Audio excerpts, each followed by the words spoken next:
سورة الله إلى سورة الإخلاص ما قل هو الله waxa iyaduna ay ahayd markii nabigu ku yiraahdeen gaalada barhatan oo abtiri ilaahaga anagu waxaan naqaanaa ilaahayaasheedu dahab iyo lacag iyo waxa ka sameeyay timir iyo waxa ayaa suuradan la soo dajiyay inaanu ilaahay cidna ka soo fulin isagana cidi ka soo fulin cidna aanu beegtoomin bismillaahir rahmaanir rahiim qul waxa tiraahdaa huwa ilaahay allahu way ahadun ki kaliya way allahu ilaahay as-samad ki loo qasto weeye isaga loo jahaysto laakiin isagoo aan cid waxba uga baahanin uu kaaftoomay لم يرد وحبا مدلين أو بد كما يماده ولم يولد لما دلين عدنا كموسوفلين ولم يكن له وما أهان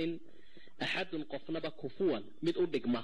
عد أدقما أو أما أوريا أما أبضا أما واردة نشره استادر فيد ومد كريئة الأحد الصمد الفرد الذي لم يلد ولم يولد إلهي واقاس ومد لم يذهي مجره الكاسة